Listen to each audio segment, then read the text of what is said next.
आओ दोस्तों, आज चर्चा करते हैं कि हमारे देश को जाति प्रथा ने कितना नुकसान पहुंचाया। कितनी विडंबना की बात है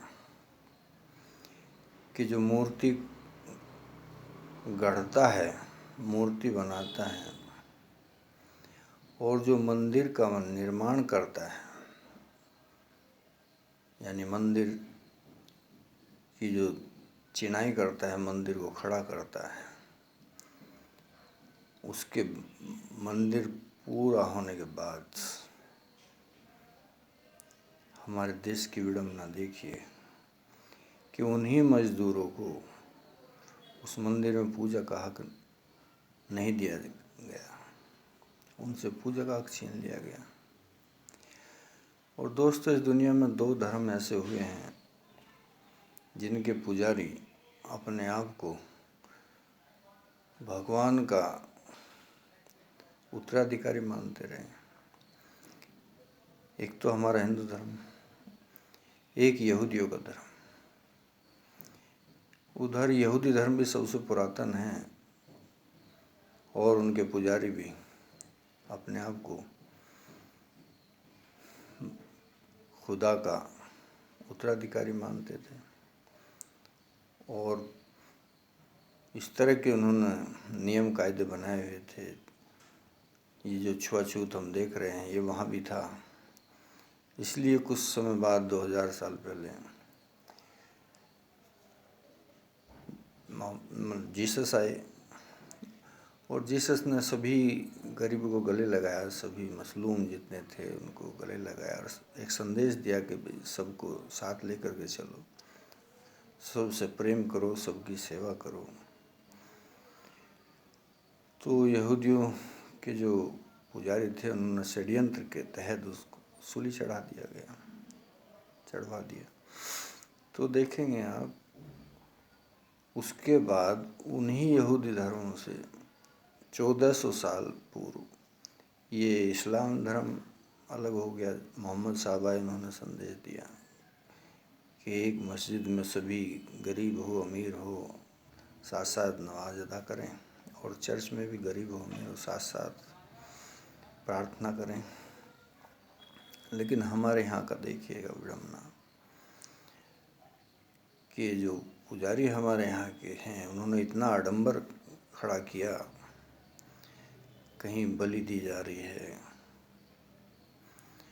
और इससे बड़ा दुर्भाग्य देश का देखिएगा, देवदासियाँ तक हमारे मंदिरों में प्रथा रही। दक्षिण में तो कहीं कहीं बताते हैं आज भी है।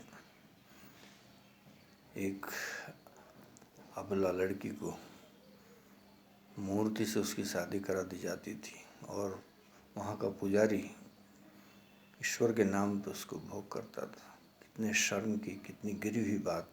हमारे समाज में इस तरह की प्रथाएं चलती रही और छुआछूत के नाम पर लोगों को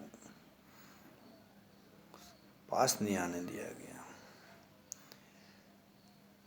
इसी से त्रस्त होकर के हमारे बहुत से भाई ईसाई हो गए, कुछ मुसलमान हो गए। कितनी विडंबना है। पुजारियों से को पूछे कितना अहित, कितना नुकसान इस देश का इनके द्वारा किया गया। दुनिया भर की मूर्तियां बना दी गई, तरह तरह से लोग ये मतलब धर्म को व्यवसाय बना दिया इन लोगों ने। और जो हमारा असली संदेश था इस धर्म का, उस गीता को इन्होंने एक तरफ उठा करके रख दिया। गीता में कृष्ण भगवान का क्या संदेश है? कृष्ण भगवान कहते हैं गीता में कि ईश्वर सब में समान रूप से है, भैया क्यों घृणा करते हो? ईश्वर है सर्वभूतानां हृदय से अर्जुन तिष्ठति। अर्जुन को समझा रहे हैं 18वें अध्याय के 61वें श्लोक में कि ईश्वर सबके अंदर है, समान रूप से सबके अंदर है। इसलिए कृष्ण भगवान ने बताया कि सबसे प्रेम करो। आप देखेंगे 12वें अध्याय का 13वां श्लोक है। कृष्ण भगवान कहते हैं वहाँ पर, ए द्वेष्टा सर्वभूतानां मैत्री करुणा एवच, जो किसी से भी द्वेष ना करे, अद्वेष्टा, सर्वभूतानां, किसी भी प्राणी मात्र से द्वेष ना करता हो, जो मैत्रीपूर्ण हो, ऐसा ही भक्त मुझको प्रिय है अर्जुन। इतना ही नहीं, कृष्ण भगवान गीता में बताते हैं, ये 5वें अध्याय के 18वें श्लोक में कृष्ण भगवान ने बताया है कि विद्या विनय संपन्न ब्राह्मणे गवि हस्तनी सुनी च एव शवपाका समदर्शना पंडिता, समदृष्टवा पंडित। अरे जो ज्ञानी लोग होते हैं वो चांडाल में ब्राह्मण में भेद नहीं करते, गाय में हथनी में भेद नहीं करते, चूँकि सब में ईश्वर एक समाया हुआ है, सब में ईश्वर है। लेकिन ये आडंबर चलते गए। भगवान ने तो यहाँ तक बताया, कृष्ण भगवान ने तो, कि एक की ही पूजा करो। वो 7वें अध्याय का 20वें श्लोक में स्पष्ट कहा है, कामे ते हरति ज्ञाना परपदन्ते अन्य देवता। कामनाओं ने जिनका ज्ञान हर लिया है वो ही अन्य देवताओं की शरण जाते हैं। अरे ईश्वर एक है, सर्वव्याप्त है, सबको गले लगाओ, सबको प्यार करो। लेकिन जो असली ज्ञान था हमारा गीता का, उसको, गीता को, चूँकि गुण है गीता, उसको अलग रख करके आडंबर शुरू कर दिया। नाचना, गाना, ढोलक बजाना, हारमोनियम बजाना, संगीत बजाना, उस पर ये सब शुरू कर दिया। लेकिन कितना नुकसान इससे देश को हुआ, आप नुकसान देखिएगा। कहाँ सारनाथ का मंदिर लूट रहा है, हमारे पुजारी क्या कर रहे हैं? हमारे पुजारी कर रहे हैं भगवान बचाएगा, अपने आप बचाएगा। गजनी है, उन्होंने हमला किया, सब तोड़ फोड़ दी, मूर्तियाँ तक तोड़ फोड़ दी। अरे गीता को भूल गए तुम लोग। गीता में कृष्ण भगवान कहते हैं अधर्म के विरुद्ध युद्ध करो, कर्मण्येवाधिकारस्ते मा फलेषु कदाचन। खड़े हो जाओ, युद्ध करो। दूसरे अध्याय में कह रहे हैं, बल्कि 3रे श्लोक में अर्जुन से, दौर्बल्य हृदय की जो दुर्बलता है, त्यक्त्वा, उसको त्याग करके उत्थिष्ट परम तप। अरे अर्जुन खड़ा हो जाए युद्ध करने के लिए। आपके बहु बेटियों को गुलाम बना करके ले जा रहे हैं, आप देख रहे हैं, आप उनके खिलाफ युद्ध नहीं कर रहे, उनसे मतलब प्रोटेस्ट नहीं उनके खिलाफ कर रहे, देखते रहे। कहाँ तो किस गर्त में गिरा दिया, कितना नुकसान हुआ। अरे कृष्ण भगवान ने जगह जगह समझा है गीता में।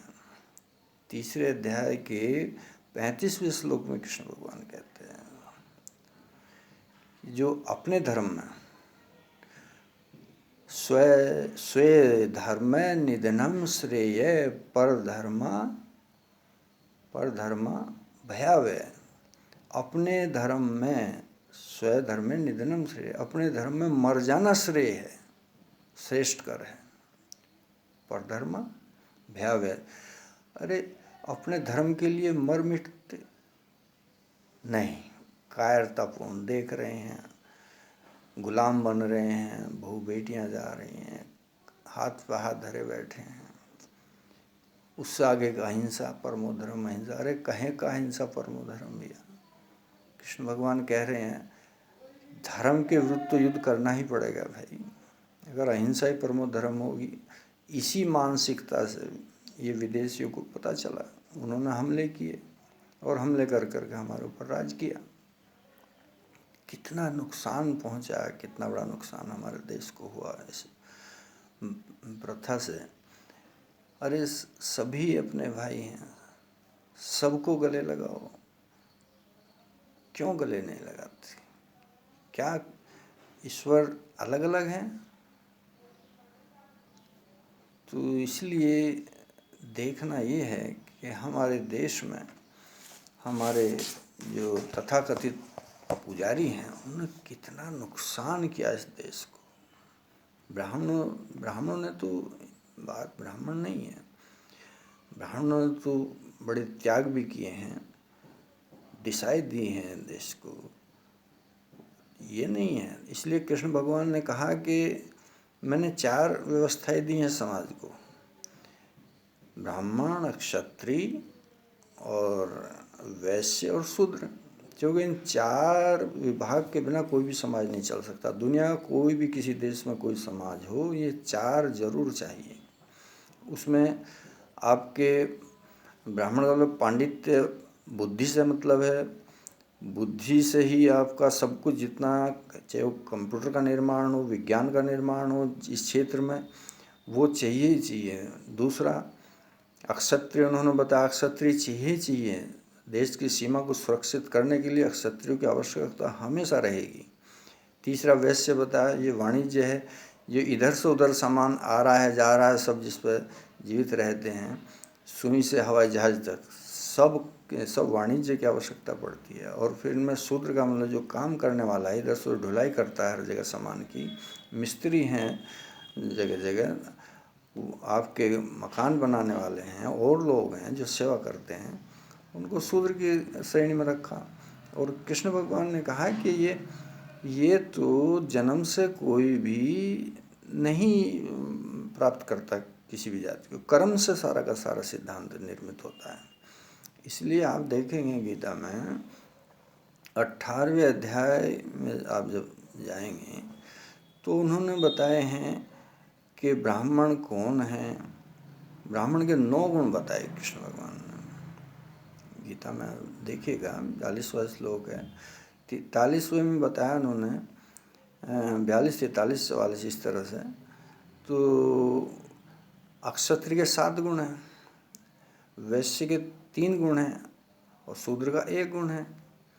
तो ये तो कर्म के अनुसार विभाग किया था, जाति कहीं नहीं बांटी गई थी।